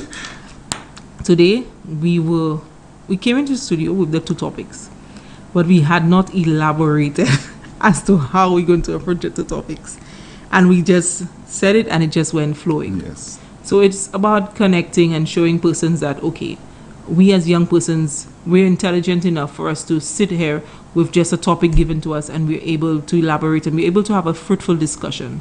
So it's us creating that avenue for you to feel comfortable like you're in studio with us. We have promised you to go on the ground and bring you live feed from underground. We are still working on this. Maybe next week we'll have a special feature. Yes. We're still discussing this, but I'm super excited about next week already. I know we have done a lot of agro-processors and farmers. Yes. So we need to go into, I would say health. Let's try to go into the health sector, but can we go behind the scenes? How can we go behind the scenes for health? Are you a doctor? Are you a nurse? Are you a health aide? I should have a doctor friend. I should have a doctor friend, but not with a patient, but just by himself talking about his Or stuff. you can be the patient and we can shoot. I'm fine. That's always the way it is with the two of us. We try to ensure that we keep ideas flowing and trying to be as exciting as possible to ensure that you feel relaxed and soothed while we have this discourse with you. But thank you so much for tuning in to Let Me Tell You Youth Empowerment today. And join us tomorrow evening at 8 p.m. to 10 p.m. To 10 p.m. Hopefully. Well, hopefully. We are going to be here tomorrow evening. And we're going to bring you a lot more information, a lot more excitement, a lot more adrenaline. Hopefully Winston keeps his promise and brings dinner. I said that because the last time we stayed like 3 hours and a half. Oh, yes. I'm definite for all those persons who have been asking, when is the part 2 with the Honorable Alan Shastney? It is coming. It is coming very soon. I know you were all intrigued. You were all latched on to find out actually who he really is as a person. And I was happy he went in and divulged from as a child all the way to his adult life. A lot of us got to, well, a lot of you guys got to see the human side of him. So I'm happy that he actually divulged that information. And there's so much more that you need to know about this gentleman. This show means so much to him, and I'll tell you why. Youth, development of youth, entrepreneurship, agriculture, and tourism means so much to him. That it is vital for him. In his cabinet, it is vital for him. So for him to have been a guest on that program, you saw him laughing, you got to learn stories, you just saw him in his element of being relaxed. I actually learned things I never knew. Yes, we learned a lot. And about St. Lucia. Definitely. Especially the tourism industry, agriculture industry, and so many other industries. Definitely. So part 2 is coming. Some of you have asked us when are we bringing on the other gentleman that is most popular in the media, which is the Honorable Guy Joseph. We'll let you know of that as well. But we need to bring you some key information about key ministries that can basically push in terms of youth development. Yes. So look forward to a lot more coming from us. A lot more, guys. A lot more. Possibly you might just probably get a special feature maybe sometime during the week where we're live on the ground. But keep in touch with us. We're going to bring you a lot more surprises. Let me tell you. Let me tell you, youth empowerment. And thank you so much for joining us. It is now 4:06. And let's not forget, we do have a barbecue happening on Friday right outside of Sky FM studios from 2 p.m. So you can come in and get your barbecue chicken, barbecue pork, barbecue fish, and a lot more drinks and so forth. It's your time, your chance to interact with the United Workers' Party Women's Arm, and some of the youth will be present as well, as including some of the ministers. So it is your time to interact. It is a grab and go. So chicken is $12, fish and pork is $15, and it's your time. It's just a flabo fire. And let's not forget as well, on that same evening we have Flabo Fire Fridays. So there's so much happening that we're going to keep you entertained, we're going to keep you intrigued. So let's not forget to continue to tune in and stay in touch with us on Sky FM. This is Let Me Tell You Youth Empowerment. Thank you so much for joining us. This is your girl Natoya. This is your guy Winston. Thank you so much. To be honest, I must say that this rep has truly represented her constituency. Of all the representation I've got in Micoud North, I must say that's the one who has really executed what she promised. Gail Rigobert promised schools for better education. She promised new roads. She promised better healthcare facilities. And under her leadership, we got the re-establishment of, like, the renovation of the health center. We also got new roads to the school where it is easier accessible in case of emergencies. We have an entrance and an exit at this time, which I find is very important. Also, the rep has a very keen interest in single parents, and as a single mother, I personally have gained from what she has done to help single parents. For example, she provided MiFi for all children who had no internet, which was very good for me because I had to be putting plan on my phone all the time because I had no internet. So my child could have done her schoolwork and make me proud and be an A+ student. I am staying with Auntie Gil.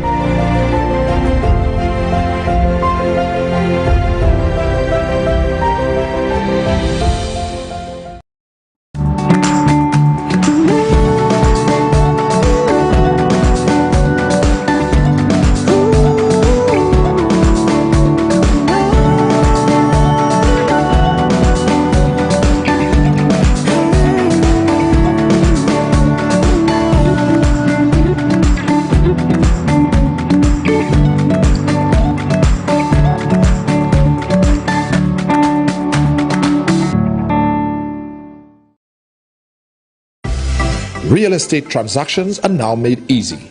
Whether buying, selling, or renting residential, commercial, industrial, agricultural, or touristic property, we offer the best deals in real estate transactions with professional support, including valuation, material sourcing, and construction. Contact Ed Harris and Associates, your courteous and efficient real estate agents.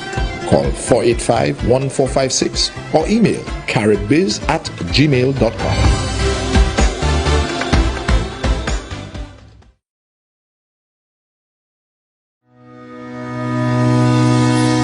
Do you need to copy or print your document? Are you in need of insurance?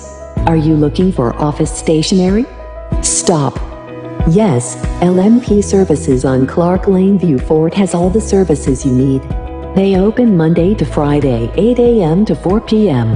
Or call 454-8757 or 721-8757 for affordable rates, reliable and effective customer service with a difference.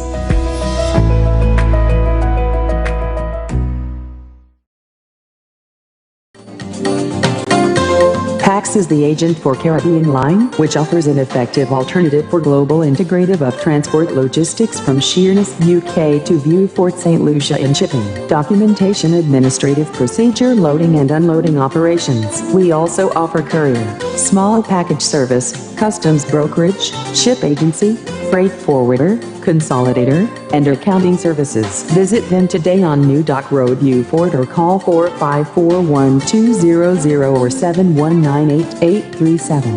PAX is effective, efficient, and reliable.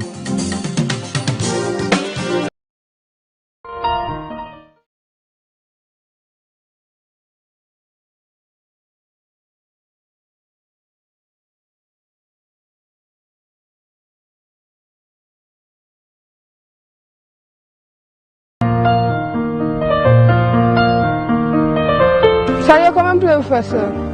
No, I don't want to play. Why? You know my uncle died and I can't even go to the funeral. I just don't want to play. But you really